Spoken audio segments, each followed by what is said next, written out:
नमस्कार दोस्तों। आजकल किसी के पास भी टाइम नहीं है। लोग अपने सपनों को बहुत जल्दी पाना चाहते हैं, बहुत जल्दी करोड़पति बनना चाहते हैं, शॉर्टकट से ही सब कुछ सीखना चाहते हैं। लेकिन एक बार अपने आप से पूछो कि अगर आपके सपने इतने बड़े हैं तो क्या आपके इन बड़े सपनों के लिए आपका ज्ञान भी बड़ा होना ज़रूरी नहीं है? क्या आपके मोटिवेशन का आधार बहुत स्ट्रांग नहीं होना चाहिए? आपने बहुत बार देखा होगा कि जब तक आप कोई मोटिवेशनल वीडियो देखते हो तब तक आप में जोश रहता है, लेकिन जैसे ही काम करना या पढ़ाई करना शुरू करते हो जोश पता नहीं कहाँ गायब हो जाता है। यह वीडियो थोड़ा लंबा है, लेकिन अगर आपने इसमें बताया गया रहस्य जान लिया तो ना तो आपको किसी और मोटिवेशनल वीडियो, किसी ज्ञान की ज़रूरत पड़ेगी और ना ही ऐसा कोई लक्ष्य होगा जो आज के बाद आप अपनी लाइफ में प्राप्त नहीं कर सको। लेकिन ये कैसे पॉसिबल होगा?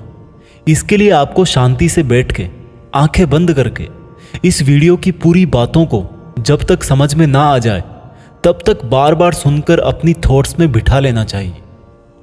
और अगर आप इस वीडियो को बीच में छोड़ के जाना चाहते हो तो कृपा करके आप इसको अभी स्किप कर दें, क्योंकि अधूरा ज्ञान बिना ज्ञान से भी ज़्यादा खतरनाक होता है। और खुद भगवान श्री कृष्ण ने गीता में कहा है कि कभी भी उस इंसान को सेक्रेट ज्ञान जबरदस्ती नहीं देना चाहिए जो उसको लेना नहीं चाहता। तो दोस्तों, एक सवाल का जवाब दीजिए। इस पृथ्वी के सबसे पहले और इस पृथ्वी के ही नहीं बल्कि पूरे ब्रह्मांड के पास्ट, प्रेजेंट और फ्यूचर के सबसे महान मोटिवेशनल स्पीकर का नाम क्या है? जी हाँ, बांसुरी बजाने वाले भगवान कृष्ण, जिन्होंने आज की तारीख से ना जाने कितने ही युगों पहले महाभारत के युद्ध के मैदान में एक ऐसा ज्ञान दिया था जो आज 21वीं सदी की दुनिया पर, आज के लोगों की लाइफ स्टाइल पर भी एकदम सही बैठता है। और यह जानकर के बड़े बड़े लोग और रिसर्च करने वाले हैरान हो जाते हैं कि ऐसा कैसे हो सकता है। उस महाभारत के युद्ध के मैदान में दिए गए ज्ञान को पढ़कर Albert Einstein, Mahatma Gandhi, Swami Vivekananda, Annie Besant, Sunita Williams जैसे और ना जाने कितने लोगों ने भी अपना जीवन बदल लिया। अगर आप यह सोचेंगे कि भागवत गीता में सिर्फ यह लिखा है कि भगवान की पूजा कैसे करते हैं तो आप गलत हैं, क्योंकि भागवत गीता सिर्फ एक किताब या धार्मिक ग्रंथ नहीं है, बल्कि इसमें वो नॉलेज है जो इस पृथ्वी पर जितने भी लोग जन्म लेकर आते हैं उनको यह सिखाता है कि इस दुनिया में सपने पूरे कैसे किए जाते हैं, पर्सनैलिटी कैसे बनाते हैं, पॉजिटिव एनर्जी कहाँ से लाते हैं, खुशी क्या होती है, कितनी भी बड़ी प्रॉब्लम का सॉल्यूशन कैसे ढूंढते हैं, डिसीजन कैसे लिया जाता है, किसी भी ब्रेकअप के सदमे से बाहर कैसे निकलते हैं, इमोशनली स्टेबल कैसे होते हैं, किसी भी बिजनेस को सक्सेसफुल कैसे बनाते हैं, मेहनत कैसे की जाती है, हम क्या हैं और कौन हैं, जिंदगी जीने का सही तरीका क्या है, मरने के बाद हमारे साथ क्या होता है, ये ब्रह्मांड कैसे बना, क्या भगवान है और अगर है तो कहाँ है, क्या आप भी पुनर्जन्म लेंगे,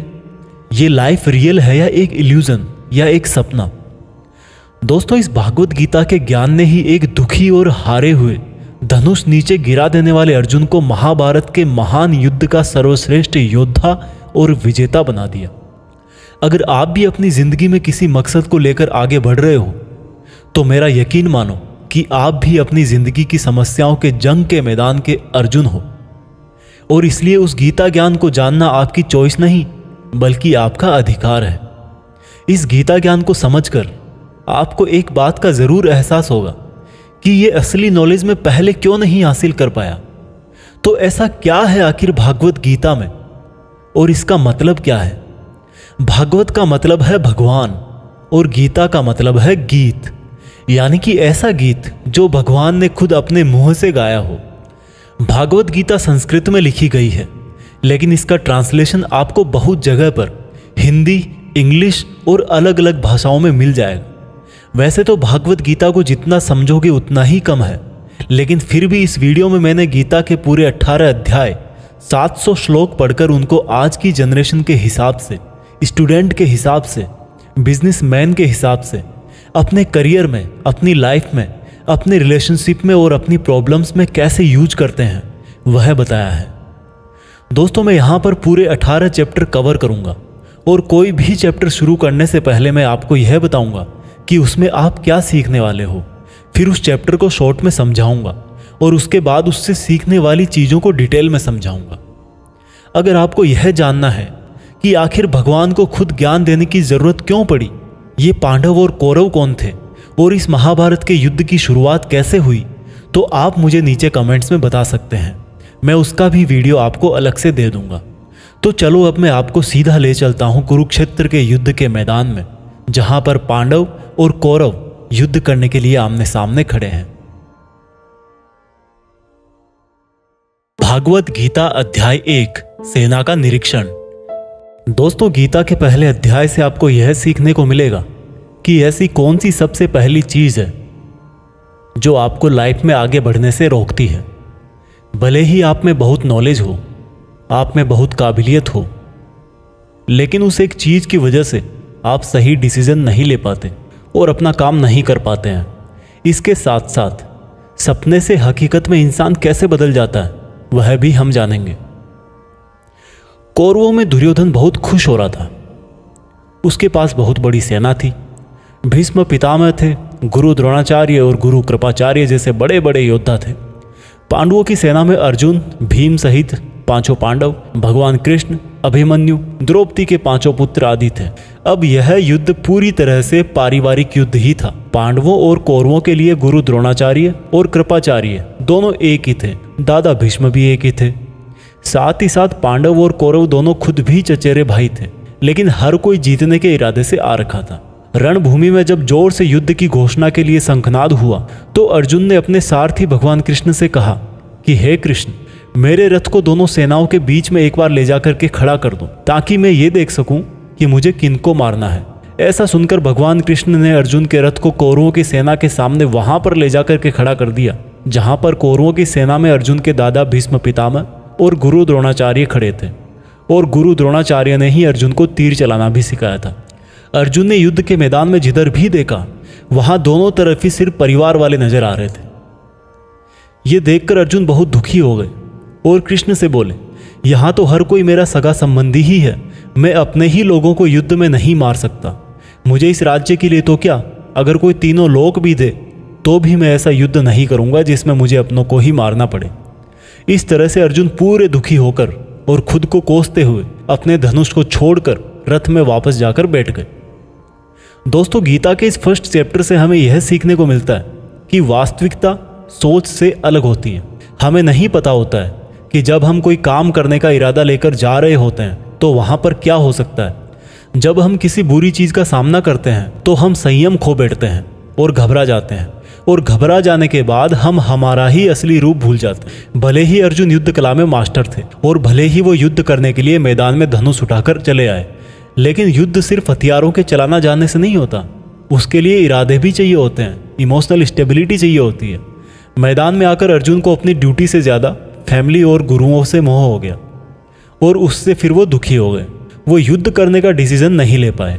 इससे यह भी सीखने को मिलता है कि जिंदगी में हमें हमारा कर्म करने से सबसे पहले रोकने वाला कोई होता है तो वो है हमारा मोह, यानी कि अटैचमेंट।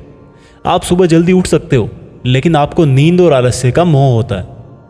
अर्जुन एक क्षत्रिय थे और युद्ध करना ही उनका काम था, और वो युद्ध करने में बहुत अच्छी तरह से ट्रेंड भी थे, लेकिन वो अटैचमेंट में आकर अपना कर्म भूल गए। इसलिए अगर लाइफ में आपको चुनौतियों से लड़ना है तो आपको अपने अटैचमेंट को सेक्रीफाइस करना आना चाहिए। दोस्तों, इसको आप इस तरह से भी समझ सकते हो। मान लो आप किसी से बहुत प्रेम करते हो, लेकिन वह मनुष्य आपकी प्रेम की कदर नहीं करता। ऐसे में आपको उसका प्रेम पाने का मोह नहीं होना चाहिए, क्योंकि अटैचमेंट किसी भी तरह का हो, जब तक वो है आप अपनी लाइफ के अर्जुन नहीं बन पाओगे। भागवत गीता अध्याय 2 गीता का सार। दोस्तों, गीता के दूसरे अध्याय से हमें इमोशनल स्टेबिलिटी, आत्मा, मृत्यु, पुनर्जन्म, डिसीजन मेकिंग के बारे में सीखने को मिलता है, और गुस्से का सबसे बड़ा रीजन और उसका सॉल्यूशन क्या है, कैसे आप किसी भी कंडीशन में खुश रह सकते हो, और मेहनत कैसे करते हैं, यह भी आपको सीखने को मिलेगा। जब अर्जुन ने युद्ध करने से मना कर दिया तब सारथी श्री कृष्ण ने अर्जुन से कहा कि अर्जुन, ये तुम्हें अचानक से क्या हो गया?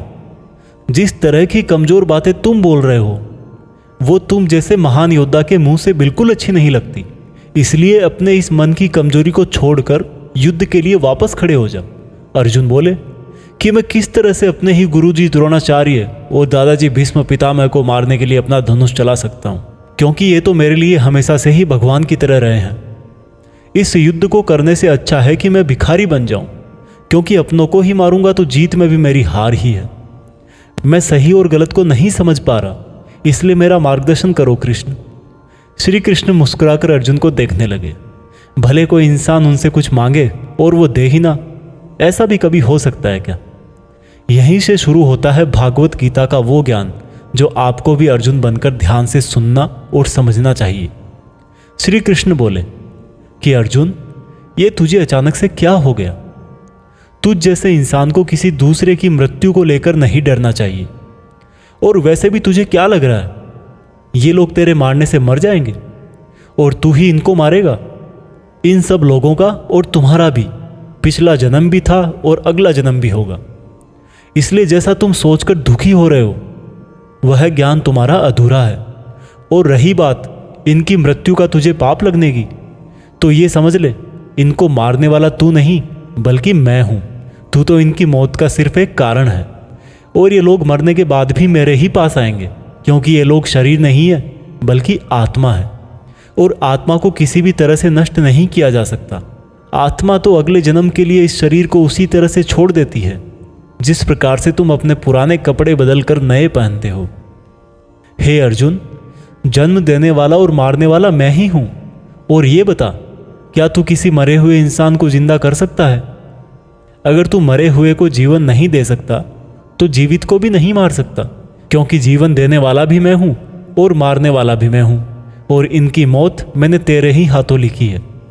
और अर्जुन, अगर तुझे ऐसा लगता है कि आत्मा भी मरती है तो ये जान ले कि आत्मा जैसे जन्म लेकर मरती है वैसे ही मरने के बाद प्रकृति का चक्कर पूरा करने के लिए उसको फिर से जन्म लेना पड़ेगा। इस प्रकार से भी आत्मा नष्ट नहीं हुई। और जब प्रकृति ऐसे ही चलती है तो भला तू इसका जिम्मेदार कैसे हुआ? अर्जुन, जिस क्षत्रिय को जीवन में युद्ध करने का अवसर प्राप्त होता है वो ना केवल भाग्यशाली है बल्कि उसका तो धर्म और कर्म ही युद्ध करना है। और अगर तूने ये युद्ध नहीं किया तो इसका मतलब यह होगा कि तूने अपना धर्म और कर्म अच्छी तरह से नहीं निभाया, और इसलिए तेरे नाम के साथ कलंक जुड़ जाएगा। और तेरे जैसे अर्जुन के लिए तो कलंक उसकी मौत से भी बड़ा है। जो लोग तुझे बहुत सम्मान दिया करते थे वही लोग तेरी बहुत बुराइयां करेंगे, तेरी वीरता पर सवाल उठाएंगे। इसलिए अर्जुन, तू सुख दुख, हार जीत और फायदे नुकसान को छोड़कर अपने विचारों को स्थिर कर और युद्ध के लिए धनुष उठा, जिससे या तो तू युद्ध में मारा जाकर मेरी ही शरण में आएगा या फिर विजेता बनकर धरती पर ही सुख भोगेगा। हे अर्जुन, तुमने आज तक जितना भी सीखा है वो मेरे इस ज्ञान के आगे बहुत छोटा है। तुम काम करने के पहले ही उसके परिणाम के बारे में सोच लेते हो, जबकि तुम्हें यह जान लेना चाहिए कि फल देने वाला मैं हूं और कर्म करने वाले हो तुम। तुम अपना काम करो, मैं अवश्य अपना काम करूंगा। इस बात पर अर्जुन ने श्री कृष्ण से सवाल किया कि आपने मुझे अपने विचारों को स्थिर यानी कि अपने इमोशंस और थॉट को कंट्रोल करने को कहा है, तो यह मैं कैसे करूं? इस पर श्री कृष्ण बोले कि जो व्यक्ति अपने मन की सभी इच्छाओं और अपने सभी कर्मों के फल के बारे में सोचना बंद कर देता है वही स्थिर बुद्धि कहलाता है। ऐसे व्यक्ति को ना तो खुद के साथ बुरा होने से दुख होता है और ना ही किसी अच्छे काम में खुशी होती है। जिसके मन से हर प्रकार का डर, भावना और क्रोध नष्ट हो गए हैं, जो शुभ अशुभ के चक्कर से बाहर निकल गया है, जो इस प्रकार से अपनी इच्छाओं को वश में कर लेता है जैसे कोई कछुआ खुद को खुद में ही समेट लेता है, उस मनुष्य की बुद्धि स्थिर हो जाती है। क्योंकि अपनी इच्छाओं के बारे में सोचते रहने से हमें वो इच्छाएं अच्छी लगने लगती है। इच्छाएं अच्छी लगने लगती है तो फिर उन इच्छाओं को पूरा करने का मन करता है। जब उन इच्छाओं को पूरा करने में कोई रुकावट आती है तो फिर हमें गुस्सा आता है, और गुस्सा आने से इंसान पागल हो जाता है और फिर वो अपना कर्म और धर्म भूलकर खुद ही अपनी स्थिति से नीचे गिर जाता है। परंतु अगर कोई अपनी इच्छाओं को वश में करके उनका गुलाम नहीं होता तो उसका अंतर्मन शुद्ध रहता है और उसके दुख का अंत हो जाता है। और जब उसके सब दुख ही समाप्त हो जाते हैं तो उसकी बुद्धि स्थिर हो जाती है। परंतु जिसकी इच्छाएं और कामनाएं उसके मन से नहीं जाती है, वो मनुष्य कभी शांति नहीं पाता। और जब शांति ही नहीं पाएगा तो वो खुश कैसे रहेगा भला? उसकी हालत तो उस नाव की तरह होती है जिसको उसकी इच्छाओं की हवा किसी भी दिशा में बहा करके ले जा सकती है।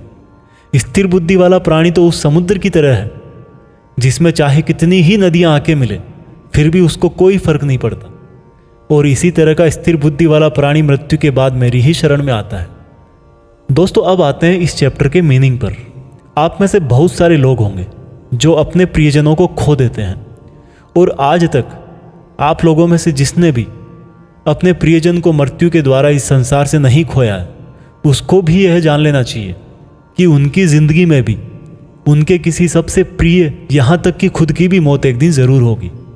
लेकिन इससे उदास होने की कोई बात नहीं है, क्योंकि खुद भगवान ने ही कहा है कि हम अपने जन्म से पहले भी इस दुनिया में नहीं थे और मौत के बाद भी नहीं रहेंगे, लेकिन उस समय हम किसी न किसी रूप में इस ब्रह्मांड में ज़रूर रहेंगे। और इसलिए हमें मौत से नहीं डरना चाहिए, क्योंकि या तो हमारा पुनर्जन्म होगा या फिर हम परमात्मा में हमेशा के लिए मिल जाएंगे। और जब सब लोग आखिर में एक ही जगह मिल जाएंगे तो फिर क्या भावुक होना। और यही प्रकृति का नियम भी है। और हम कोई शरीर नहीं है जो हमें डरने की ज़रूरत है। हम आत्मा है और उसी का अंश है जिसको हम भगवान कहते हैं। और अगर हमें बनाने वाला भगवान है तो फिर हमें उससे ही मिलने का प्रयत्न करना चाहिए। ये दुनिया तो मात्र उस ईश्वर का एक मायाजाल है। अब दोस्तों, अर्जुन डिसीजन नहीं ले पा रहे थे। जब भी हम कोई डिसीजन लेते हैं तो एक तरफ हमारा अटैचमेंट होता है और दूसरी तरफ वो होता है जो हमें करना चाहिए। और इसी मोह के चक्कर में हम वो नहीं कर पाते जो हमारा रियल काम होता है और जो हमें लाइफ में सफलता के रास्ते पर आगे ले जाता है। उदाहरण के लिए, अगर आपको घर से दूर पढ़ाई करने के लिए या सपने पूरे करने के लिए घर से दूर जाना पड़ रहा है तो आपको अपने परिवार का मोह छोड़ना पड़ेगा। इसी तरह से आपको हर डिसीजन में यह देखना है कि आपकी लाइफ में मोह कौन कौन से हैं और आपके कर्तव्य के लिए ज़रूरी क्या है। इसके बाद बात करते हैं कि हमारी प्रॉब्लम्स का सबसे बड़ा कारण क्या है और उनका सबसे बड़ा सॉल्यूशन भी क्या है। दोस्तों, हमारे दुखों का सबसे बड़ा कारण है हमारा अपनी इच्छाओं के बारे में सोचना।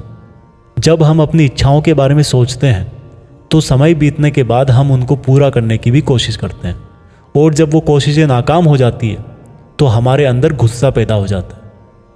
और गुस्सा ऐसी चीज़ है जिसको अगर किसी ने शरीर छोड़ने के पहले नहीं छोड़ा तो कभी आप अपने जीते जी खुश नहीं रह पाओगे।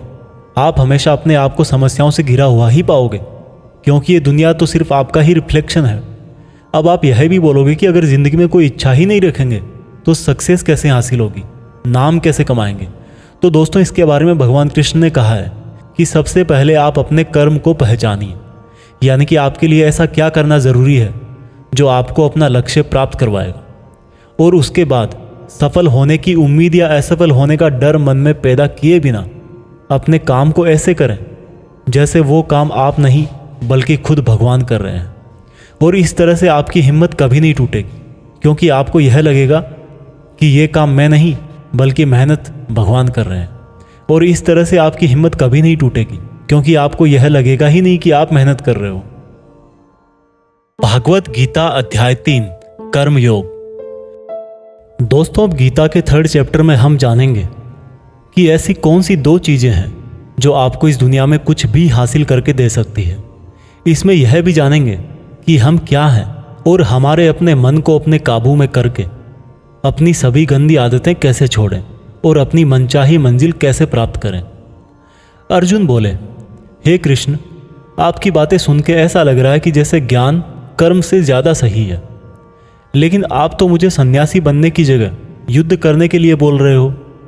तो आप ये बताइए कि मैं ज्ञान का रास्ता अपनाकर सन्यासी बनूं या कर्म का रास्ता अपनाकर युद्ध लड़ूं। सुनकर कृष्ण बोले, इस संसार में मैंने खुद ने ही 2 तरह के योग बनाए हैं। योग मतलब ऐसा रास्ता जिससे हम अपना जीवन सफल बनाते हैं। उनमें से एक है ज्ञान योग और दूसरा है कर्म योग। और अर्जुन, तुम एक मनुष्य हो, तुम चाह करके भी अपने शरीर के कर्मों को पूरी तरह से नहीं छोड़ सकते।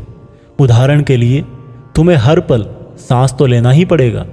अगर पेट है तो खाना तो पड़ेगा ही। और अगर तुम इन सब को किसी भी शक्ति से रोकना भी चाहोगे तो क्या निश्चित है कि तुम अपनी इच्छाओं के बारे में नहीं सोचोगे। कहने का मतलब है तुमसे जाने अनजाने में कर्म तो हो ही जाएगा, क्योंकि तुम मनुष्य हो और तुम तो वैसे क्षत्रिय हो तो तुम अपने धर्म से भी बंधे हो। इसलिए तुम्हारे लिए संन्यास के रास्ते की जगह कर्म का रास्ता ज़्यादा सही है। मतलब ज्ञान योग या सांख्य योग की जगह कर्म योग ज़्यादा सही है। इसलिए तुम यह सोचकर कि यह काम तुम नहीं कर रहे हो बल्कि प्रकृति का गुलाम होकर तुम्हारा शरीर कर रहा है, फल की इच्छा किए बिना अपना कर्म योग करो। क्योंकि अगर तुम अपने आप को खुद के कर्म का कर्ता यानी करने वाला नहीं मानोगे तो मैं तुम्हारा कर्ता बनूंगा, और जब मैं तुम्हारा कर्ता बनूंगा तो तुम्हें बिना मांगे ही वो सब सुविधाएं, सुख और राज्य दे दूंगा जिसकी तुम्हें ज़रूरत होगी। बिना मेहनत किए ही सुख सुविधाओं और राज्य का भोग किया तो तुम एक चोर कहलाओगे और तुम कभी परमात्मा यानी कि मुझसे नहीं मिल पाओगे। जिस तरह से महान लोग खाने के लिए नहीं बल्कि जीने के लिए खाते हैं, उसी तरह से तुम भी परिणाम के लिए नहीं बल्कि कल्याण के लिए युद्ध करो।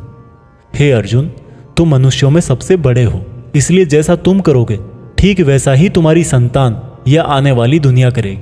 अर्जुन, अब तू मुझको ही देख ले, मैं तो भगवान हूँ, मुझे भला किसी काम को करने की ज़रूरत क्या है?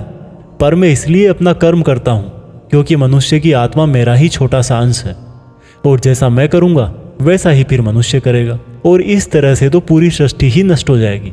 कोई अगर तुम्हारा साथ भी ना दे या तुम्हारी आलोचना भी करे तो तुम उनको बिना कुछ कहे सिर्फ अपना कर्म करते जाओ, और ऐसा करने पर वह मनुष्य भी कुछ समय बाद तुम्हारे जैसा ही करने लग जाएगा। जो व्यक्ति यह सोचता है कि वह कर्म खुद करता है, उससे बड़ा मूर्ख और दुखी इस दुनिया में और कोई नहीं है, और ज्ञानी लोगों के द्वारा ऐसे मूर्खों को कभी नहीं छेड़ा जाना चाहिए। इसलिए अर्जुन, तू भी अपने आप को इस कर्म के बंधन में ना बांधकर बिना किसी आशा के, दया के और पछतावे के अपना युद्ध कर। अर्जुन, खुद का धर्म और कर्म दूसरों के धर्म और कर्म से ज़्यादा अच्छा समझा जाना चाहिए। भले ही हमारे खुद के धर्म में और कर्म के पालन करने में कोई कमी रह जाए। अर्जुन ने फिर सवाल किया कि अगर मनुष्य उसी परमात्मा का अंश है तो उससे गलतियां क्यों हो जाती है और वो बुरे काम क्यों करता है? भगवान श्री कृष्ण बोले कि मनुष्य शरीर भोग विलास करना चाहता है क्योंकि उसकी प्रकृति वैसी ही है। इसलिए अगर उसकी इच्छा पूरी नहीं होती तो उसको क्रोध आता है, और जिस तरह धुएं की वजह से आग दिखाई नहीं देती, उसी तरह से काम और क्रोध की वजह से मनुष्यों को अपना धर्म, कर्म और परमात्मा दिखाई नहीं देते, और इसी वजह से क्रोध और कामनाओं में आकर मनुष्य अपनी इंद्रियों और मन पर नियंत्रण खो देता है और ना चाहते हुए भी बुरे काम और गलतियां कर बैठता है। अर्जुन, तू हमेशा याद रखना, इस शरीर से ज़्यादा शक्तिशाली है इसकी इंद्रियां, इंद्रियों से ज़्यादा शक्तिशाली है मन, मन से शक्तिशाली है बुद्धि, और बुद्धि से ज़्यादा शक्तिशाली हो तुम यानी कि तुम आत्मा। इसलिए अर्जुन, तू अपनी आत्मा से अपनी बुद्धि को वश में कर। बुद्धि मन को वश में करेगी, मन इंद्रियों को वश में करेगा, और इंद्रियां शरीर को यानी कि तुम्हारे बुरे कर्मों को। दोस्तों, अब श्री कृष्ण की कही गई बातों को हम आज की लाइफ के हिसाब से समझते हैं। देखो, इस दुनिया में रिजल्ट दो ही चीज़ों से आते हैं, ज्ञान और कर्म, मीन्स नॉलेज और एक्शन, लेकिन दोनों अलग अलग हैं। आज की दुनिया में हम दोनों चीज़ों को आपस में रिलेट करके देखेंगे। हमारे लिए नॉलेज भी उतना ही ज़रूरी है जितना एक्शन। नॉलेज का मतलब यह नहीं है कि आप सिर्फ एग्ज़ाम पास करने के लिए सिलेबस को रटते हो, बल्कि नॉलेज का मतलब यह है कि आप सबसे पहले ये जानो कि आपके गोल्स क्या हैं, आपकी कैपेबिलिटीज़ और आपके इश्यूज़ क्या क्या हैं, और इन सब को मिलाकर गोल्स तक पहुंचने की आपकी प्लानिंग क्या है। ये है आपका नॉलेज यानी कि ज्ञान योग। इसके अलावा आपको एक और चीज़ जाननी चाहिए कि मेरे भाई, आप शरीर नहीं हो, आप एक आत्मा हो। आपकी आत्मा यानी आप खुद अपने इमोशंस, अपनी थॉट्स और अपनी एक्टिविटीज़ से बहुत ऊपर हो। और अगर आप ऐसा सोचोगे तो मैं दावे के साथ कह सकता हूँ, आप 99% नहीं बल्कि 100% अपनी प्रॉब्लम से ऊपर उठ जाओगे। इसके बाद इस चैप्टर में दूसरा रास्ता बताया गया है कर्म योग, यानी कि आपके शरीर के एक्शंस के लिए भगवान ने ये बोला है कि हमें कभी यह नहीं सोचना चाहिए कि काम हम कर रहे हैं, और जब हम ये सोचेंगे कि काम नहीं कर रहे तब इसके दो फायदे होंगे। एक तो ये कि आप अपनी मेहनत के रिजल्ट को लेकर टेंशन में नहीं रहोगे, और दूसरा ये कि आप इमोशनली स्टेबल होकर अपनी बेस्ट मेहनत कर पाओगे। इसके साथ साथ आपको कभी भी अपने बुरे या अच्छे रिजल्ट को खुद पर लेकर दुख नहीं करना चाहिए, क्योंकि श्री कृष्ण की बातों के अनुसार मनुष्य को सिर्फ कर्म करने का अधिकार दिया हुआ है। इसके अलावा आप अपनी किसी भी बुरी आदत से कैसे छुटकारा पाएं, इसको बहुत ही आसान शब्दों में बताया गया है कि आप अपने आप को उस परमात्मा का ही छोटा सा रूप यानी कि आत्मा समझो, और आत्मा के ध्यान से अपने ब्रेन को और ब्रेन से अपने मन को काबू में करोगे, और इसके बाद में आपका मन अपने आप आपके सभी फिजिकल सेंसेस यानी कि इंद्रियों को काबू में कर लेगा। और जब आपकी इंद्रियां आपके काबू में हो जाएगी तब बुरी आदत छोड़ना तो क्या कुछ भी मुश्किल नहीं है। भागवत गीता अध्याय 4 दिव्य ज्ञान। गीता के चौथे अध्याय से हम जानेंगे कि भगवान कब और किस रूप में धरती पर आते हैं, भगवान को कैसे प्राप्त किया जाता है, गुरु से ज्ञान कैसे लिया जाता है, ज्ञान लेना क्यों जरूरी है। श्री कृष्ण बोले कि अर्जुन, जो महान गीता ज्ञान मैं तुझे बता रहा हूं वो मैंने बहुत पहले ही इसी पृथ्वी पर बताया था, लेकिन समय के साथ वो लुप्त हो गया। इस पर अर्जुन बोले कि हे कृष्ण, आप तो अभी वर्तमान काल में हो, तो आप बहुत पहले के समय में ऐसा कैसे कर सकते हो। श्री कृष्ण बोले कि अर्जुन, तुझे नहीं पता कि तेरे और मेरे कितने जन्म हो चुके हैं। जब जब इस संसार में धर्म का नाश होता है तब तब मैं अधर्म का नाश करने इस धरती पर मानव रूप में आता हूँ और कर्म करके अपना शरीर यहीं छोड़कर वापस चला जाता हूँ। जिस तरह से कोई शिष्य मुझे बहुत प्रेम करता है, उसी प्रकार से मैं भी अपने शिष्यों से बहुत प्रेम करता हूँ। मैंने भले ही इस संसार को बनाया है, लेकिन मैं फिर भी यह नहीं सोचता कि यह मैंने बनाया है। इसलिए मनुष्य को भी कर्म करते समय यह नहीं सोचना चाहिए कि मैं कर रहा हूँ। जो मनुष्य किसी भी कर्म के फल और सुख दुख से परे होकर कर्म करता है वही सबसे अच्छा है। जिसको अपने शरीर पर कोई घमंड नहीं होता, उसको वश में रखता है, वही मनुष्यों में सबसे ऊंचा है। और अर्जुन, जो मनुष्य इस धरती में खुश नहीं रह पाता वो परलोक में भी खुश नहीं होता। इसलिए किसी भी मनुष्य को अपने गुरु को पहचान कर, अपनी इंद्रियों को जीत कर, अपना लालच छोड़कर उनकी सेवा करके उनसे वह ज्ञान सीखना चाहिए जिससे बड़े बड़े पापी भी मेरी शरण में आ जाते हैं। जिस तरह से आग सूखी लकड़ियों को जला देती है, उसी तरह से गुरु से सीखा हुआ ज्ञान भी हर अज्ञान को मिटा देता है। हमेशा कर्म करने वाला और हमेशा मुझ में श्रद्धा रखने वाला ही मुझको प्राप्त कर पाता है। इसलिए जिसने भी कर्म योग से सभी कर्मों को और खुद को अकर्ता मानते हुए परमात्मा को अर्पण कर दिए हैं, ऐसे मनुष्य को उसके कर्म कभी नहीं बांधते। इसलिए अर्जुन, तू भी मेरे इस दिए हुए ज्ञान से यह समझ कि कर्म तू नहीं बल्कि मैं कर रहा हूँ। दोस्तों, इस चौथे चैप्टर में यह साफ कहा गया है कि जब भी धरती पर मानवता का नाश होता है और नेगेटिव एनर्जी लोगों में ज़्यादा होती है, तब तब भगवान किसी भी रूप में आकर धर्म को फिर से स्थापित करते हैं। इसमें यह भी बताया गया है कि अगर किसी से आपको कुछ सीखना है तो सबसे पहले आपके मन में उसके प्रति रेस्पेक्ट होनी चाहिए, कोई लालच नहीं होना चाहिए और बुरी भावना भी नहीं होनी चाहिए। और ये नॉलेज लेना और सीखना हमारे लिए ज़रूरी क्यों है? क्योंकि हम चाहे किसी भी फील्ड में हो, ऑब्वियस सी बात है कि हमें उस फील्ड के गुरुओं से ज्ञान तो लेना ही पड़ेगा। और ज्ञान ऐसा तरीका है जो इस लाइफ में आपके टारगेट से और उस लाइफ में आपके परमात्मा से मिला सकता है। भागवत गीता अध्याय 5 कर्म संन्यास योग। भागवत गीता के 5वें चैप्टर में हम जानेंगे कि अपने गोल्स को कैसे प्राप्त किया जाता है और किस तरह से हमारा शरीर हमको आलस में बांधने की कोशिश करता है। अर्जुन बोले, हे श्री कृष्ण, मैं अभी भी यह नहीं समझ पा रहा हूं कि मेरे लिए कर्म ज्यादा अच्छा है या कर्मों से संन्यास। श्री कृष्ण बोले, देखो अर्जुन, भले ही संन्यास और कर्म दो अलग अलग रास्ते हों, लेकिन दोनों की मंजिल एक ही है और वो है भगवान। जो व्यक्ति अपने मन को भटकने नहीं देता, जो कर्म करके भी यह समझता है कि कर्म उसने नहीं बल्कि परमात्मा ने किया है, और जो सभी जीव जंतुओं को उसी परमात्मा का हिस्सा मानता है, वह मनुष्य मरने के बाद परमात्मा में ही मिल जाता है। महान पुरुष अपना हर काम खुद के विचारों को साफ करने और दूसरों का कल्याण करने के लिए ही करते हैं। परमात्मा कभी भी मनुष्यों को बुरा काम करने के लिए नहीं उकसाता, बल्कि लोग खुद ही अपने क्रोध और मोह में आकर बुरे कर्मों के साथ साथ उनके फलों का भी निर्माण करते हैं। मैं तो बस उनका फल उन्हीं को वापस देता हूं। इस शरीर को चाहे कितना ही सुख दे दो, उसकी इच्छाएं तब भी पूरी नहीं होती। इसलिए अर्जुन, तेरे जैसे बुद्धिमान व्यक्ति को शरीर की इच्छाओं में मन नहीं लगाना चाहिए। इस संसार का असली योगी तो वो है जिसने अपने शरीर का नाश होने से पहले अपने क्रोध का नाश कर लिया हो, जो संपूर्ण प्राणियों का हित करता है, जिसका मन किसी भी कर्म में नहीं बंधता और जो अपने भटकते हुए मन को एक जगह केंद्रित करके परमात्मा को याद करता है, वही व्यक्ति सुखी भी है और परमेश्वर सहित सबका प्यारा भी। हे अर्जुन, ये इंद्रियां, मन, बुद्धि, इच्छा, आशा, डर और क्रोध ही तेरे दुश्मन हैं। इनका त्याग कर।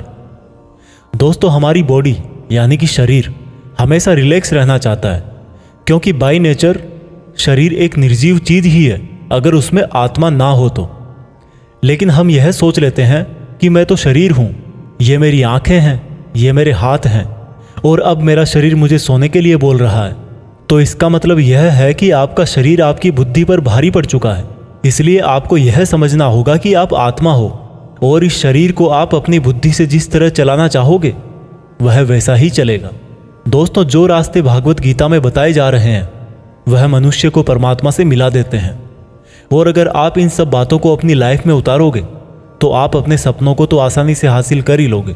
जैसे कि कहा गया है कि भगवान की प्राप्ति के लिए मन को वश में करना बहुत ज़रूरी है, ठीक उसी प्रकार से आपको अपनी लाइफ में भी मंजिल हासिल करने के लिए मन को वश में करना बहुत ज़रूरी है। भागवत गीता अध्याय 6 ध्यान योग। भागवत गीता के 6ठे अध्याय में हम जानेंगे कि एक योगी क्या होता है और योगी कैसे बनते हैं। यानी कि आज की लाइफ में बोले तो वह इंसान जो अपनी लाइफ में कुछ बड़ा करना चाहता है।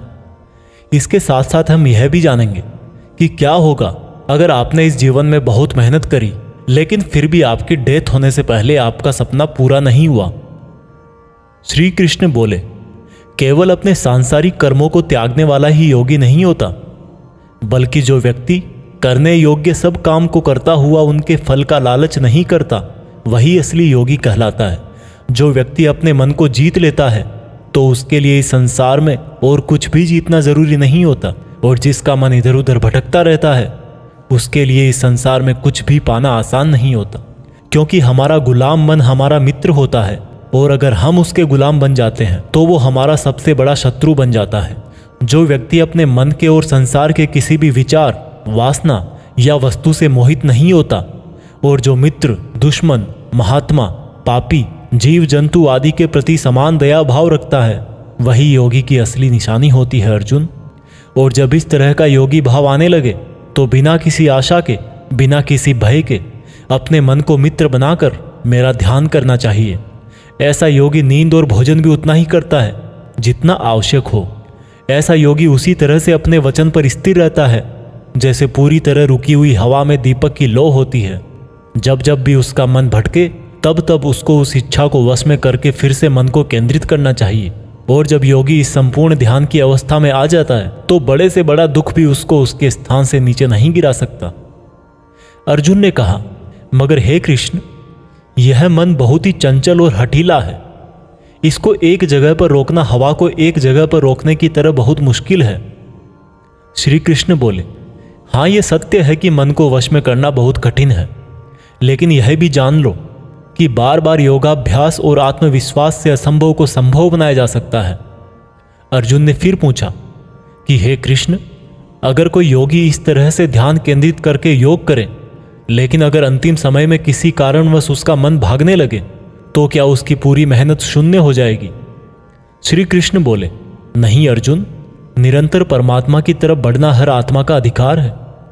अगर किसी कारणवश वह योगी आत्मा योग की राह से विचलित भी हो जाती है तो भी उसको योग भ्रष्ट पुण्य पुरुषों के लोक में कई वर्ष सुख और आनंद मिल जाता है, और वहां पर वह ध्यान भ्रष्ट योगी भी सुख में समय बिताकर फिर से किसी पुण्यात्मा के परिवार में जन्म ले लेता है।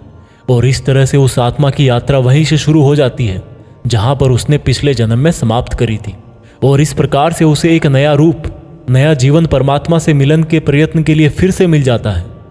अर्थात उसका पिछले जीवन में किया गया योग बेकार नहीं जाता, लेकिन लगातार प्रयत्न करने वाला योगी इसी जन्म में अपने जीवन चक्र से मुक्त होकर परमात्मा में विलीन हो जाता है। एक योगी तपस्वियों और विद्वानों से भी श्रेष्ठ है। इसलिए अर्जुन, तू भी योगी बन, क्योंकि जो योगियों में भी परम होता है वह मेरा भी परम प्रिय होता है। दोस्तों, हर वो इंसान जिसकी आंखों में कुछ बड़ा करने का सपना है, उसको अर्जुन की तरह ही एक योगी बनना चाहिए।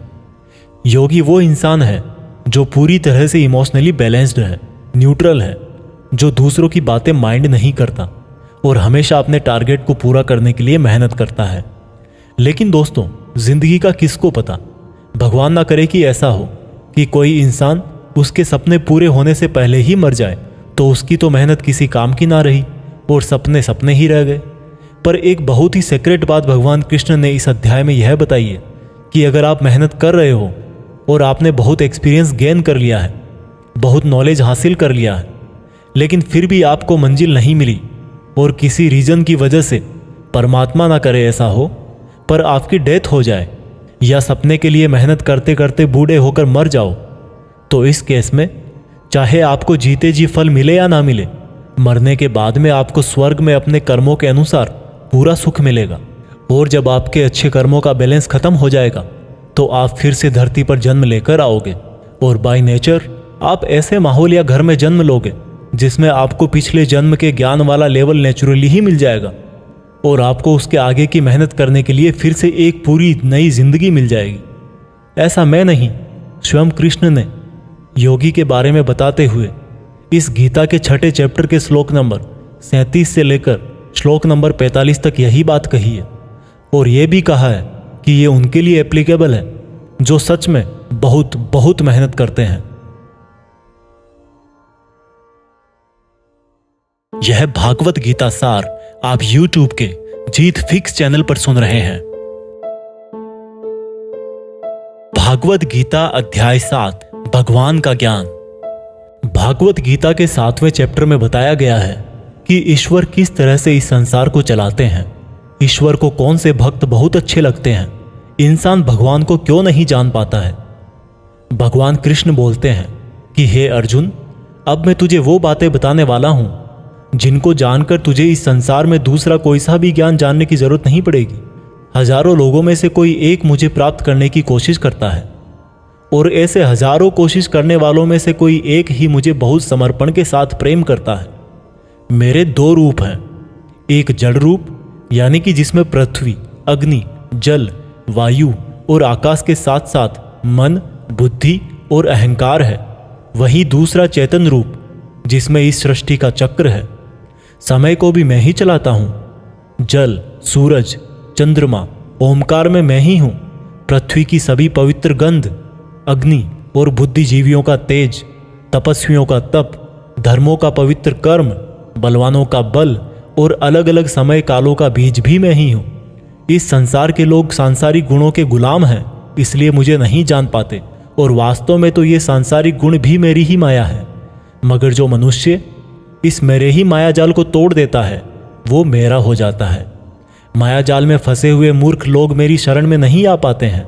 कोई भी भक्त 4 तरह से मेरी पूजा करता है, कोई प्राप्ति चाहने वाला, कोई दुख के संकट में याद करने वाला, मुझे जानने की इच्छा रखने वाला या फिर मुझे पहले से ही जानने वाला। लेकिन इनमें से मुझे अत्यंत प्रेम करने वाला ज्ञानी बहुत पसंद है।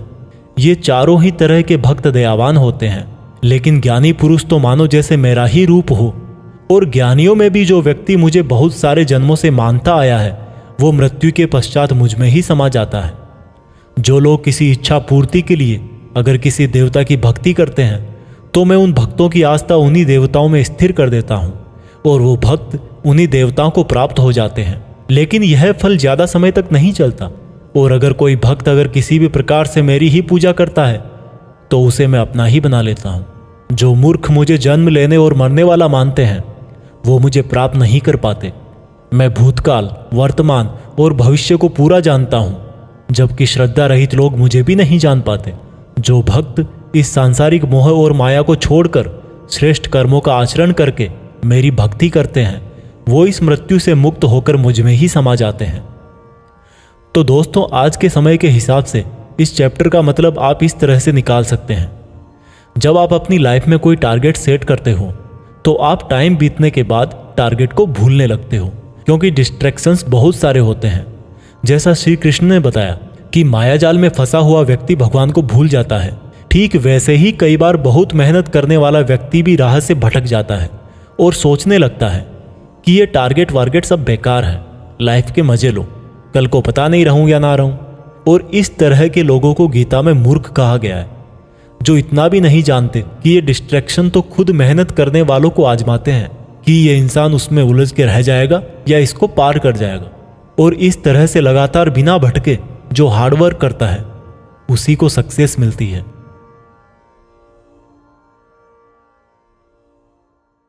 भागवत गीता अध्याय 8 भगवान की प्राप्ति। भागवत गीता के 8वें चैप्टर में आप जानेंगे कि भगवान क्या है और उनको कैसे प्राप्त किया जा सकता है, देवता कौन है, ये संसार कैसे चलता है और क्यों हमें आज से ही हार्ड वर्क में लगना चाहिए। अर्जुन बोले, हे कृष्ण, ये परम ब्रह्म क्या है, आध्यात्म क्या है, कर्म क्या है, ये संसार क्या है और ये देवता कौन है, इस संसार का फैसला कौन करता है और कोई योगी आपको कैसे पहचानता है। श्री कृष्ण बोले, ब्रह्म परम अक्षर है, आध्यात्म जीवों का स्वरूप है, कर्म भूतकाल का एक ऐसा त्याग है जिससे वर्तमान में परिणाम उत्पन्न होते हैं, हमेशा उत्पन्न और अंत होने वाले का नाम संसार है। जिनको शास्त्रों में परम पुरुष बताया गया है वही देवता है। इस संसार का फैसला करने वाला मैं ही हूं। और जो भी पुरुष अपने अंतकाल में जिस जिस भाव को याद करता हुआ और अपने ध्यान को भ्रकुटी में केंद्रित करके शरीर छोड़ता है तो वह उसी भाव को प्राप्त होता है। इसलिए मेरा स्मरण करने वाले सदैव मेरे पास ही आते हैं। इसलिए अर्जुन, तू भी मुझ में ही ध्यान रख के युद्ध कर, जिससे कि तू मुझे ही प्राप्त होगा। जो लोग हमेशा मुझे याद करते हैं वह बहुत आसानी से मेरे पास आ जाते हैं, और जो मेरे पास आ जाता है उसके दुख और मृत्यु चक्र समाप्त हो जाते हैं। ब्रह्मा का एक दिन 1000 युगों का होता है और एक रात भी 1000 युगों की होती है। ब्रह्मा के दिन की सुबह में ही संपूर्ण संसार का निर्माण होता है और रात के आरंभ में ही वह संसार फिर से ब्रह्मा में समा जाता है, और हर दिन ऐसा ही चक्र चलता रहता है। लेकिन जो मेरे भक्त होते हैं वो जल्दी ही इस चक्र से मुक्त हो जाते हैं। अर्जुन, अब मैं तुम्हें वह 2 रास्ते बताऊंगा जिनसे होते हुए ही लोग या तो परम गति को प्राप्त होते हैं या फिर इस संसार में वापस आते हैं। जब सूर्य का प्रकाश रहता है, शुक्ल पक्ष होता है और सूर्य उत्तरायण में होता है, तब शरीर छोड़ने वाले कर्मयोगी मेरे पास हमेशा के लिए आ जाते हैं। जब रात्रि होती है, कृष्ण पक्ष होता है और सूर्य दक्षिणायन में होता है, उस वक्त पर कर्मयोगी शरीर त्याग कर परलोक में बहुत समय तक तरह तरह के आनंद सुख भोग करके वापस जन्म लेते हैं। केवल एक योगी ही इस रहस्य को जानकर सब कर्मों के फलों का मोह छोड़कर परम ब्रह्म को प्राप्त होता है। दोस्तों, इस चैप्टर का आप आजकल की लाइफ के लिए इस तरह से मीनिंग निकाल सकते हो, कोई भी वो मंजिल जिस पर आप हमेशा के लिए अपना नाम दुनिया के सामने लिखना चाहते हो, उसके लिए आपको बहुत हार्ड वर्क करना पड़ेगा। क्योंकि जैसा श्री कृष्ण ने बताया कि ये संसार का चक्र बहुत बड़ा है और लोग आते रहते हैं और लोग जाते रहते हैं। लेकिन जिन लोगों को अपनी लाइफ में कुछ ऐसा करना है जिसकी वजह से उनका नाम हमेशा के लिए दुनिया में हो जाए, उन लोगों को ज्ञान योगी और कर्मयोगी बनना पड़ेगा।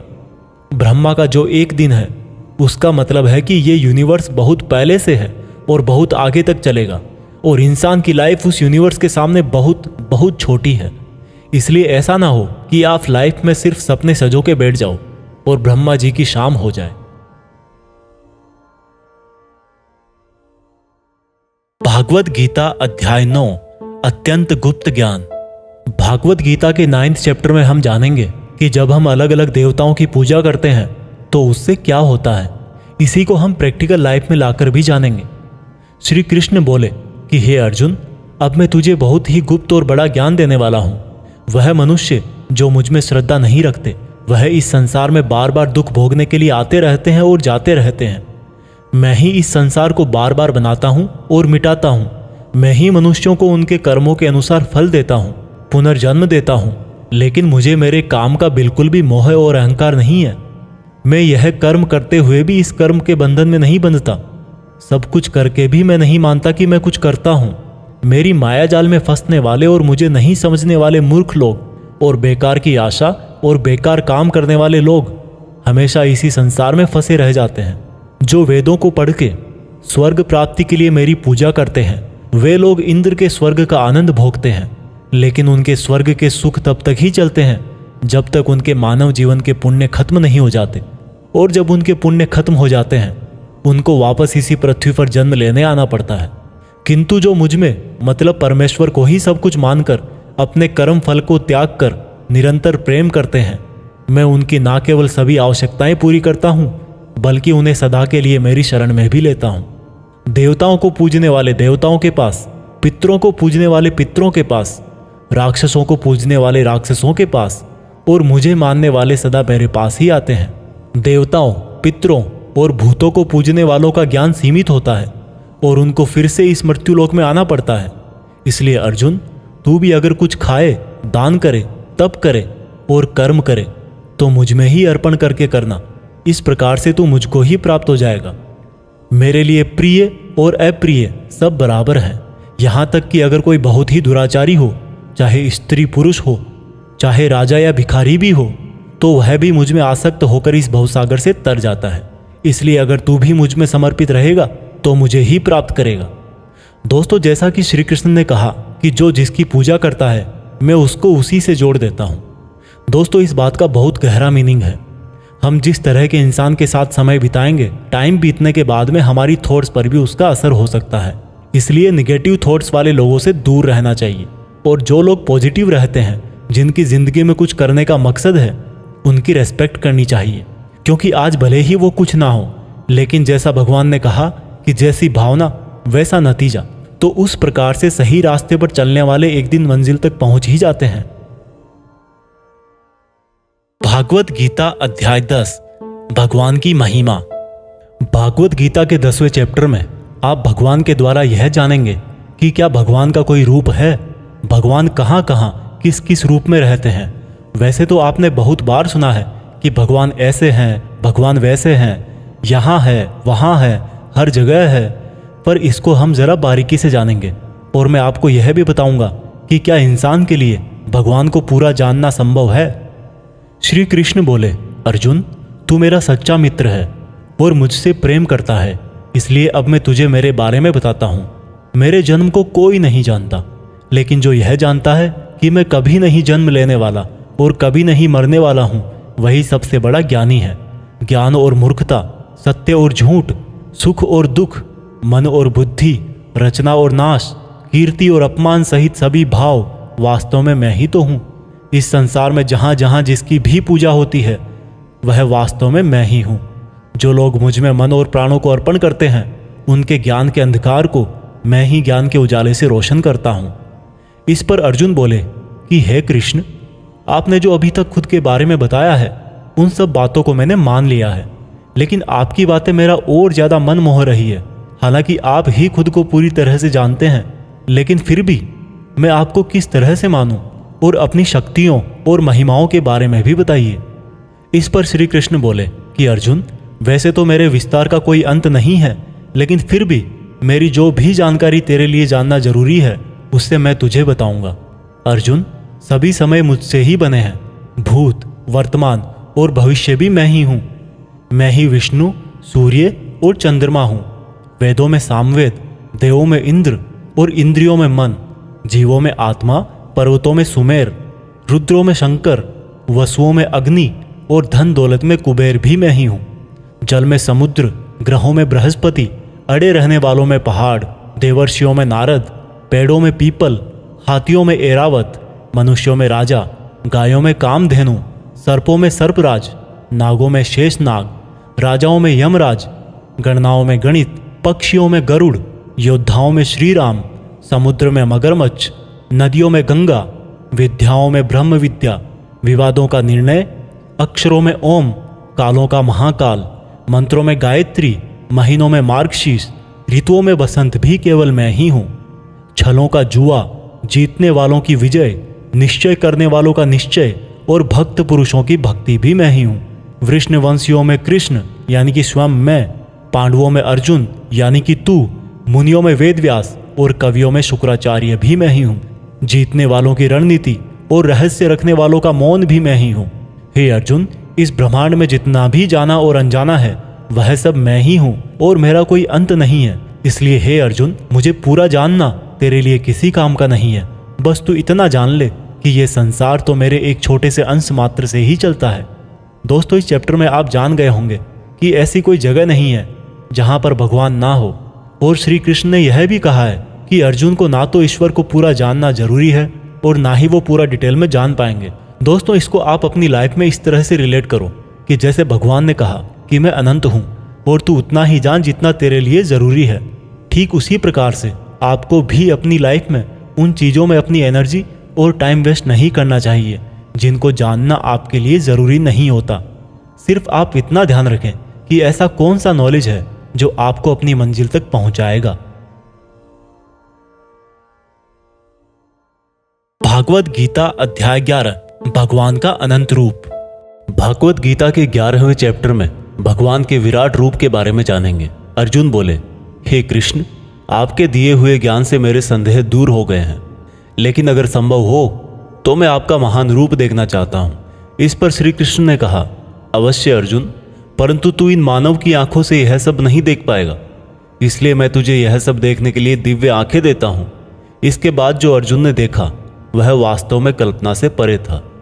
भगवान का ना तो कोई आरंभ था, ना कोई मध्य था और ना कोई अंत था।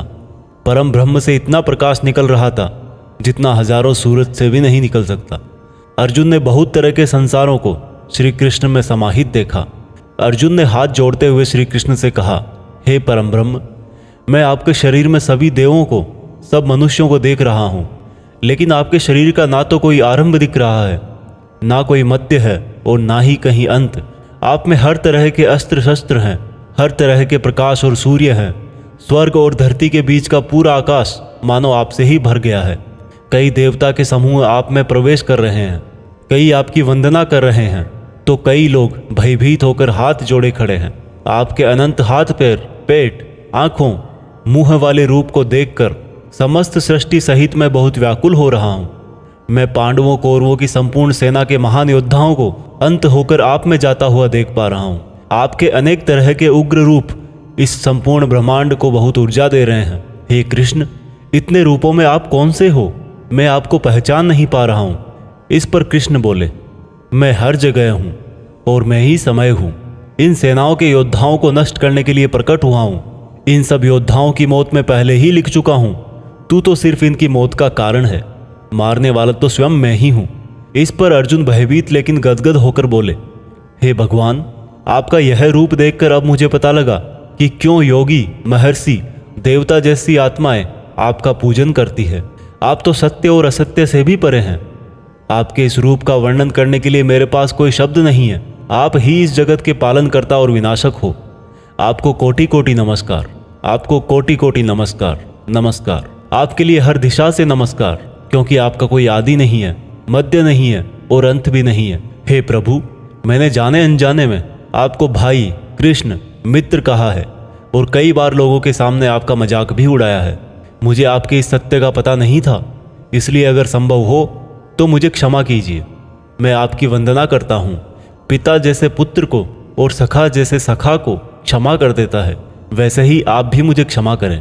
आपके इस रूप को देखकर मैं खुश भी हो रहा हूँ और भयभीत भी हूँ, इसलिए अब कृपा करके आप अपना प्रसिद्ध चतुर्भुज विष्णु रूप दिखाइए। मैं आपको मुकुट, चक्र और गदा के साथ देखना चाहता हूँ। इस पर श्री कृष्ण बोले कि अर्जुन, मैंने तेरे आग्रह पे वह रूप दिखाया है जिसको आज तक कोई मनुष्य नहीं देख पाया है और ना ही देख पाएगा।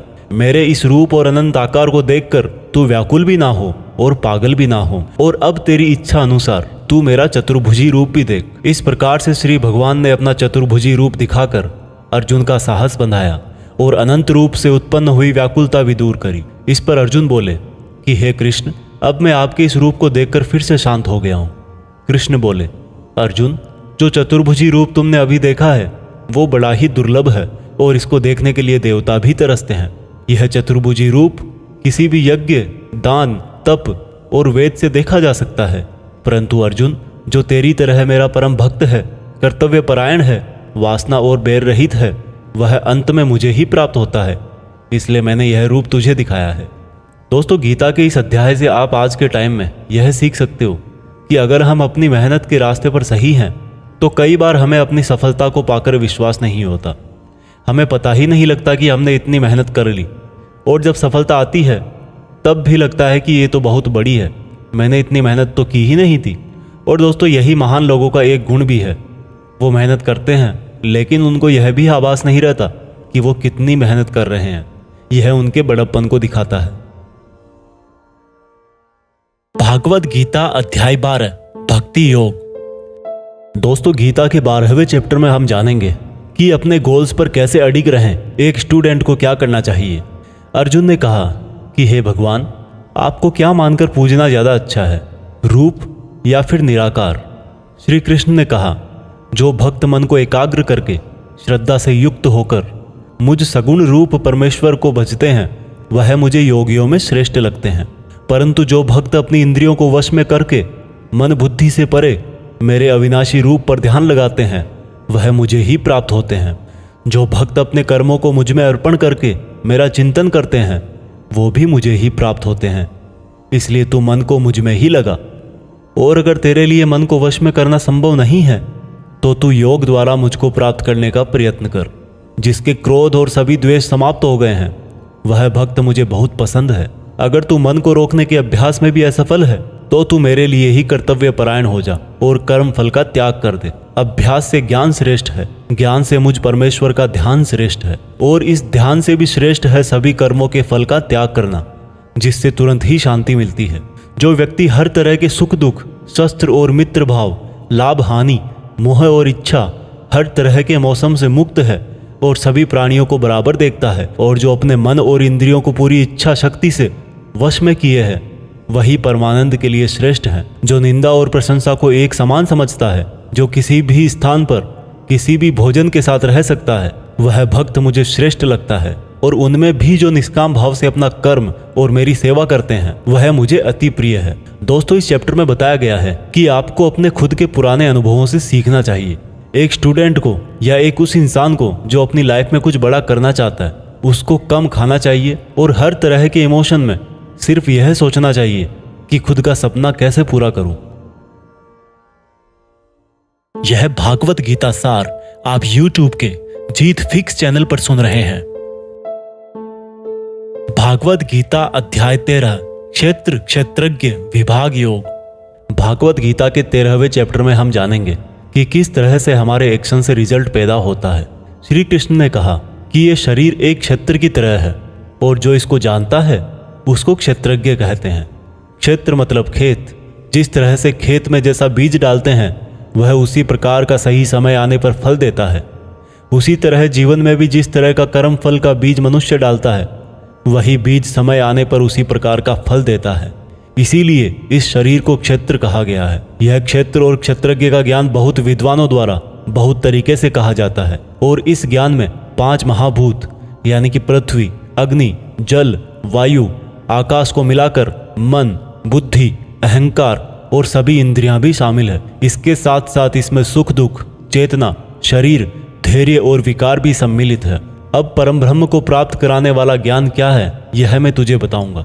मनुष्य में कोई भी खूबी होने पर उसमें किसी तरह का घमंड नहीं होना चाहिए। किसी भी प्राणी को सताना नहीं चाहिए। दूसरों के प्रति क्षमा भाव होना चाहिए। गुरु की सेवा की जानी चाहिए। मन और वाणी में सरलता होनी चाहिए।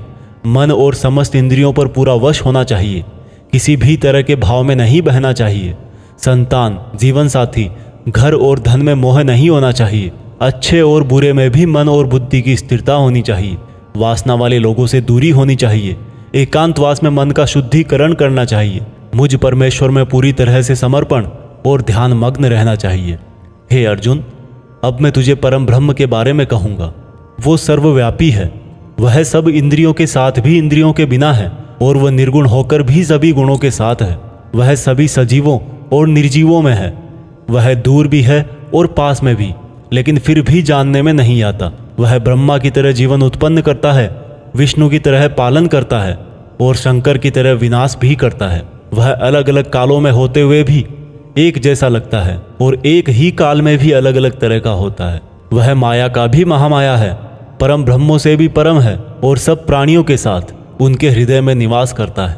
परंतु इसके बाद भी यह जानने के योग्य है, हे अर्जुन, इस प्रकृति और पुरुष का भी कोई आरंभ नहीं है, क्योंकि प्रेम और घृणा और तीनों तरह के गुण अर्थात सत, रज और तम भी प्रकृति से ही आते हैं।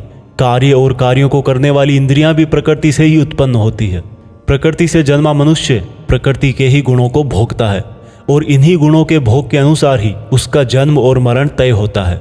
इस तरह से जो भी मनुष्य इस पुरुष और प्रकृति के ज्ञान को जानता है वह कर्म करता हुआ भी मुझे प्राप्त होता है और मुझ परमात्मा को हर मनुष्य अपने अलग अलग तरीके से पाता है। किंतु जो मंद बुद्धि होते हैं वह तो इस ज्ञान को सुनकर और मेरी प्रकृति जानकर ही मृत्यु लोक से मुक्त हो जाते हैं। जो मनुष्य सभी कर्मों को प्रकृति से ही होने वाला मानता है वह अपनी आत्मा को अकर्ता समझकर इस भवसागर से पार हो जाता है। हे अर्जुन, जिस तरह से आसमान का पदार्थ काफी पतला होता है और इसीलिए वो दूषित नहीं होता, उसी प्रकार से यह आत्मा शरीर में सूक्ष्मता से रहती है जिससे ये कभी दूषित नहीं होती। इस प्रकार से प्रकृति, पुरुष और चेतना के ज्ञान से तू भी मुझ परम ब्रह्म को प्राप्त हो जा। दोस्तों, इस चैप्टर में यह बहुत ही बारीकी से बताया गया है किस तरह से हमारे ही कामों से हमें तकलीफ या खुशी मिलती है। मान लीजिए हमारा शरीर खेत की तरह है और हम हैं इसके किसान। अब हम जो भी इस खेत में बोएंगे फल भी उसी बीज के अनुसार हमें भविष्य में जाकर मिलता है। इसलिए यह हमारे आज के एक्शंस पर ही डिपेंड करता है कि हमें फ्यूचर में क्या मिलने वाला है। भागवत गीता अध्याय 14 प्रकृति के 3 गुण। दोस्तों, भागवत गीता के 14वें चैप्टर में हम जानेंगे कि किस तरह से हमारा स्वभाव और यह संसार 3 गुणों में बटा हुआ है।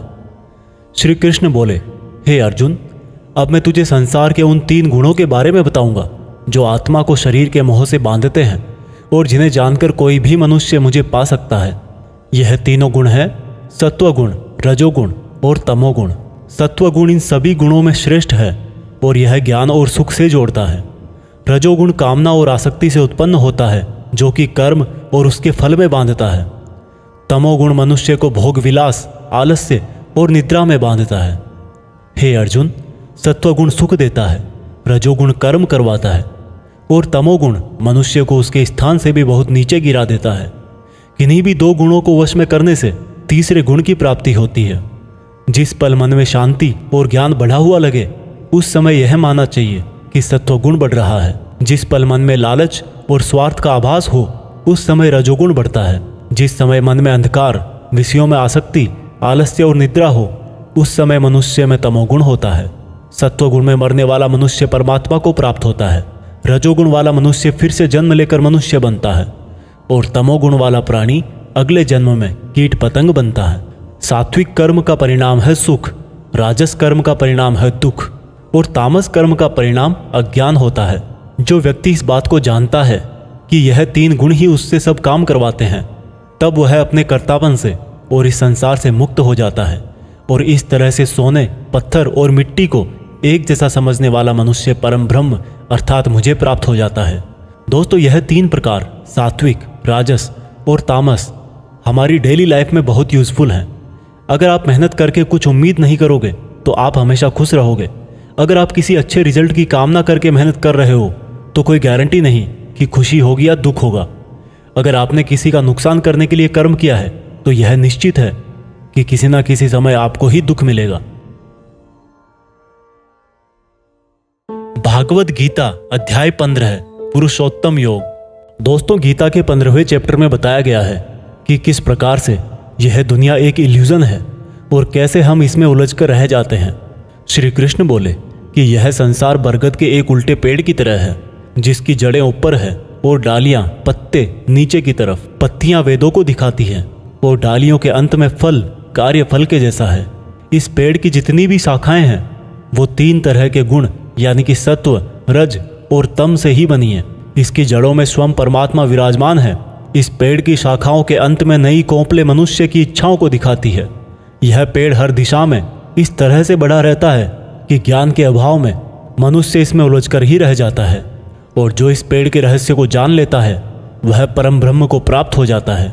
इसलिए इस माया वाले जीवन रूपी बरगद के पेड़ को ज्ञान की कुल्हाड़ी से काटकर उचित योग का पालन करके उस परम ब्रह्म को ढूंढना चाहिए और जिसका मान, मोह, सम्मान, अपमान सभी नष्ट हो गए हैं और बुद्धि स्थिर हो गई है वह पुरुष इससे मुक्ति पा सकता है।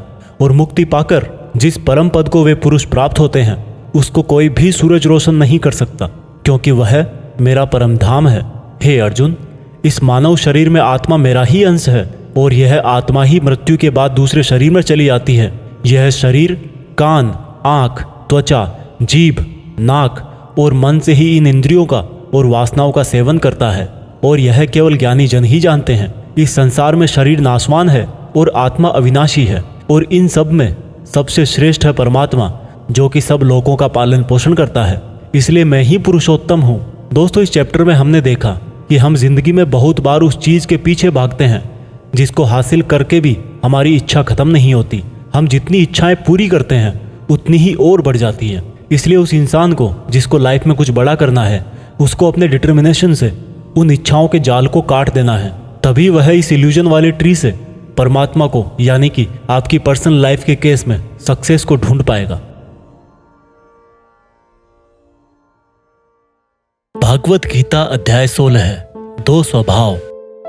दोस्तों, गीता के 16वें चैप्टर में बताया गया है कि मनुष्य के कौन से 2 नेचर या बिहेवियर होते हैं। श्री कृष्ण बोले, हे अर्जुन, इस संसार में 2 तरह के स्वभाव हैं, देवीय स्वभाव और असुरी स्वभाव, यानी कि देवता के समान और राक्षस के समान। पहले मैं तुझे देवीय स्वभाव के बारे में बताऊंगा। कभी भय ना करना, अपने मन को शुद्ध रखना, हमेशा परमात्मा को ही याद करना, इंद्रियों को वश में रखना, धर्म ग्रंथों का पाठ करना, किसी भी जीव को कष्ट नहीं देना, हर तरह के भाव में सम रहना, हर जीवात्मा को बराबर समझना, कभी क्रोध और मोह ना करना, क्षमा करना, धैर्य रखना, और यहाँ तक कि अपने ही गुणों का भी अभिमान नहीं करना देवीय स्वभाव है। अब मैं तुझे असुरी स्वभाव बताऊंगा। घमंड, क्रोध, सांसारिक आसक्ति, नफरत, अज्ञान, वासनाएं, आशाएं करना और शरीर को इंद्रियों के वश में रखना असुरी स्वभाव है। असुरी स्वभाव वाले ना तो सम्मान से बात करते हैं और ना ही सत्य बोलते हैं। बुरे कर्मों से जिनका स्वभाव पूरी तरह से नष्ट होकर बुद्धि मंद हो चुकी है और जो इस संसार में सिर्फ नाश का कारण ही बनते हैं, इन व्यक्तियों की इच्छाएं कभी पूरी नहीं होती। उन व्यक्तियों का सुख सिर्फ इंद्रियों के सुख तक ही सीमित है। वह हमेशा और अधिक वस्तुएं प्राप्त करने में ही लगे रहते हैं। वह हर काम को करने वाला खुद को ही मानते हैं। वे सिर्फ दिखावे के लिए ही धर्म और दान करते हैं। देवीय स्वभाव से मुक्ति होती है, जबकि असुरी स्वभाव से बंधन उत्पन्न होता है। असुरी स्वभाव वालों को तो मैं बार बार असुरों में ही जन्म देता हूँ। इस तरह से असुरी हमेशा नीचे गिरते रहते हैं। हे अर्जुन, काम, क्रोध और लोभ ही नरक के 3 द्वार हैं। इसलिए इनको जितना जल्दी हो छोड़ देना चाहिए। जो भी मनुष्य इन तीनों नरक के द्वारों को छोड़ देता है वह तो फिर मेरे ही आश्रय में आता है। इसलिए हे अर्जुन, तू शास्त्रों सहित इस देवीय स्वभाव को प्राप्त करके आगे बढ़ता जा। दोस्तों, इस चैप्टर का मीनिंग तो आपको आसानी से समझ में आ ही गया होगा। आखिर में जो 3 नेगेटिव फैक्टर्स बताए गए हैं, वासनाएं, गुस्सा और लोभ, यह सबसे बड़े दुश्मन है। इनसे जरा बच के रहना। भागवत गीता अध्याय 17, श्रद्धा के रूप। दोस्तों, गीता के 17वें अध्याय में आप जानेंगे कि कर्मों को, भोजन को, यज्ञ को, तप को, ज्ञान वगैरह को कौन से 3 भागों में बांटा गया है। अर्जुन बोले, हे कृष्ण, जो मनुष्य शास्त्रों को छोड़कर देवों की पूजा करते हैं वो क्या है, सात्विक, राजस या तामस? कृष्ण बोले, हे अर्जुन, जो व्यक्ति देवों को पूजते समय जिस तरह का विचार रखते हैं वे उसके हिसाब से ही सात्विक, राजस या तामस बनते हैं। सात्विक लोग देवताओं को पूजते हैं, राजस यक्ष और राक्षसों को, और तामस प्रेतों को। जो मनुष्य शास्त्रों से दूर रह के भी मन से कठिन निर्णय लेता है और कर्म करता है और कर्म को ही तप मान करके करता है, वह भी इस संसार से मुक्त है। जिस तरह से भोजन भी सात्विक, राजस और तामस होता है, उसी तरह से यज्ञ, तप और दान भी 3-3 प्रकार के होते हैं। फलों से किया गया भोजन सात्विक होता है। राजस भोजन स्वाद में तीखे, जैसे कि मीठे, खट्टे, बहुत गर्म आदि होते हैं, और तामस भोजन में जैसे दुर्गंध वाले, बिना रस के, अधपके, अपवित्र आदि हैं। इस तरह यज्ञों में शास्त्र विधि से नियत और फल की इच्छा रहित किया गया यज्ञ सात्विक है। केवल फल प्राप्ति को ध्यान में रखकर किया गया यज्ञ राजस यज्ञ है। शास्त्रों के विरुद्ध, दान रहित और श्रद्धा रहित किया गया यज्ञ तामस यज्ञ है। इसी तरह से तपों में ऐसा तप जो फलों की इच्छा से रहित हो, सात्विक तप कहलाता है। किसी वस्तु की प्राप्ति के लिए किया गया यज्ञ राजस तप कहलाता है, और किसी की हानि करने के लिए किया गया तप तामस तप कहलाता है। इस प्रकार से दान में बिना खुद को श्रेय दिए जिसको जो आवश्यकता हो वह दान कर दिया जाए और यह समझा जाए कि दान ही कर्तव्य है, वह दान सात्विक दान कहलाता है। जैसे कि भूखे को खाना खिलाना, वस्त्रहीन को वस्त्र पहनाना, अकाल क्षेत्र में अन्न दान करना। जो दान उसके फलों को दृष्टि में रखकर खुद का मान बढ़ाने के लिए, स्वर्ग की प्राप्ति के लिए और दान के बदले में वापस प्रत्युपकार की चाह में दिया गया हो, वह राजस दान कहलाता है। जो दान बिना सम्मान के किसी को अपमान करके बलपूर्वक दिया जाता है या किसी अयोग्य को दिया जाता है तो उसको तामस दान कहते हैं। श्रद्धा सहित, फल की इच्छा रहित और जगत कल्याण के लिए किया गया दान, यज्ञ और तप मनुष्य को इस संसारी माया से मुक्त करके मुझ में विलीन करता है। दोस्तों, इस चैप्टर में आपने सुना कि हर कर्म के 3 प्रकार होते हैं और इन कर्मों को करते टाइम आपके मन में जैसी भावना या जैसा मकसद होता है उसी तरह से आपको फल मिलता है। और ये तीनों प्रकार हैं सत, रज और तम। सत सबसे अच्छा माना गया है, तम सबसे गिरा हुआ माना गया है। सत का मतलब है आप जो भी काम करें, मेहनत करें, उसमें एकदम इमोशनली स्टेबल होकर, बिना उस काम के रिजल्ट के बारे में सोचे, बिना उस काम को करने का क्रेडिट लिए, खुद के मन की शुद्धता और संसार का कल्याण करने के लिए करें। लेकिन आज के टाइम में हम अपने गोल्स के लिए काम करते हैं जिनमें हमें मेहनत के लास्ट में रिजल्ट चाहिए होता है। भगवान कृष्ण ने कहा है कि हमारे दुखों का और काम बिगड़ने का यही मेन रीजन है कि हम उसके रिजल्ट के बारे में सोच सोच कर परेशान रहते हैं।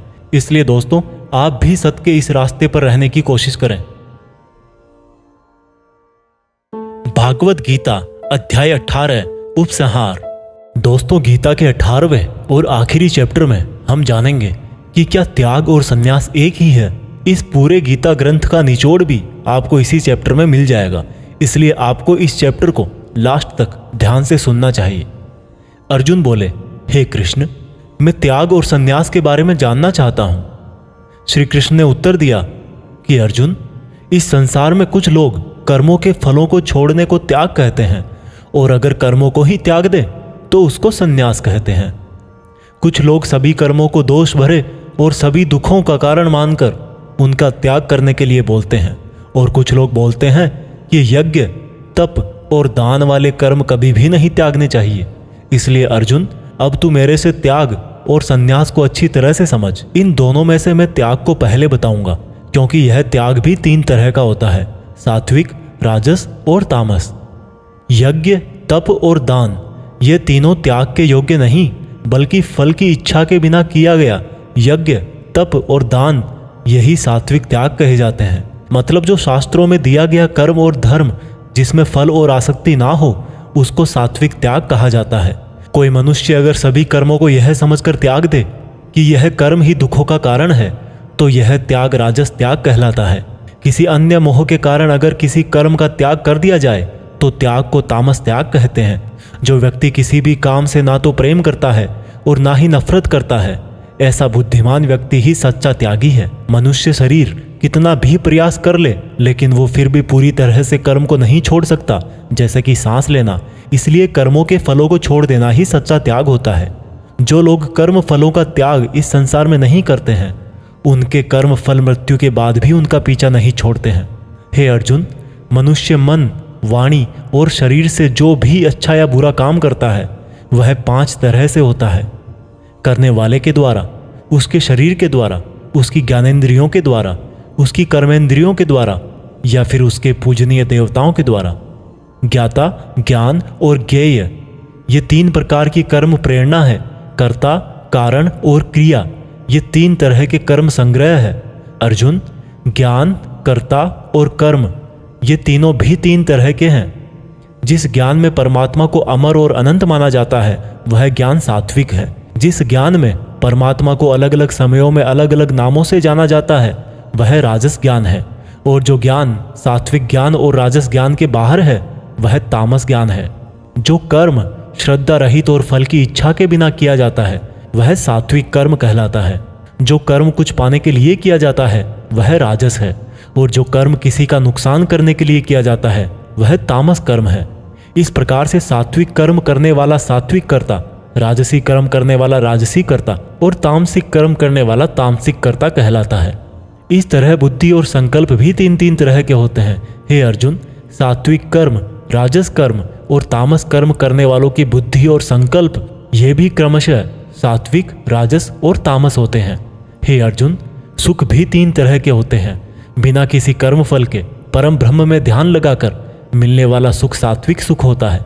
बल, बुद्धि, शक्ति, राज्य इत्यादि की प्राप्ति राजस सुख है। नींद, आलस्य और वासना इत्यादि तामस सुख है। इस पूरे ब्रह्मांड में इन तीनों प्रकार के अलावा और कुछ भी नहीं है। हे अर्जुन, ब्राह्मण, क्षत्रिय, वैश्य और शूद्र, इन चारों के कर्म इनके गुणों के आधार पर बांटे गए हैं। अपनी मन और इंद्रियों को वश में रखना, सभी प्राणियों का भला करना, धर्म का पालन करना, बिना कर्ता भाव के कर्म करना, परमात्मा में ध्यान लगाना, ये सब गुण जिसमें होते हैं उसको ब्राह्मण कहना चाहिए। बल, बुद्धि, दान, वीरता, शासन, ये सब क्षत्रिय के कर्म है। खेती, व्यापार इत्यादि वैश्य का काम है तथा इन सब वर्णों की सेवा करना शूद्र का कर्म है। हे अर्जुन, दूसरों के धर्म और कर्म से तो अच्छा है भले ही कम गुणों वाला हो, लेकिन अपना ही कर्म और धर्म निभाएं, और ऐसा करना ही मोक्ष के द्वार खोलता है। मानव कर्मों में कुछ ना कुछ कमियां तो रहती ही है, फिर भी उसको खुद का कर्म नहीं छोड़ना चाहिए। जिस तरीके से कोई व्यक्ति भगवान को पा सकता है वह अब मैं तुझसे सारांश में कहूंगा। हमेशा और हल्का भोजन करने वाला, हमेशा और हल्का भोजन करने वाला, अपने देश का धर्म निभाने वाला, इच्छाओं का त्याग करके एकांत में ज्ञान का अध्ययन करने वाला, मन, वाणी, शरीर को वश में रखने वाला, लाभ हानि, सजीव निर्जीव, मित्र शत्रु, इन सब को बराबर समझने वाला, घमंड, बल, मोह रहित और शांति सहित भगवान से अनंत भक्ति प्रेम करने वाला सदा के लिए मेरे पास आ जाता है। इस तरह का ब्रह्म योगी ना तो कोई आशा करता है, ना ही स्वयं को या दूसरों को दोष देता है, और ना ही दुख और सुख में विचलित होता है। इस तरह का परम योगी सब कर्म करता हुआ भी स्वयं को कर्ता ना समझकर मुझ परमात्मा को ही कर्म करने वाला समझता है। हे अर्जुन, इस तरह से तू भी इन बातों को समझकर अगर अपना धर्म और कर्म निभाएगा तो तू भी मुझ में परम पद पाएगा। और अगर तू इस तरह बोलकर कि मैं युद्ध नहीं करूंगा, मेरे ज्ञान को नहीं मानेगा, तो अपने धर्म, कर्म और परमार्थ से भटक जाएगा और नष्ट हो जाएगा। हे अर्जुन, तेरे अंदर भी मैं ही हूं, इसलिए तू सब मोह छोड़कर और इस माया से बाहर निकलकर अपना कर्म और धर्म युद्ध कर। इसी से तू मुझ भगवान के धाम में ऊंचा स्थान प्राप्त करेगा।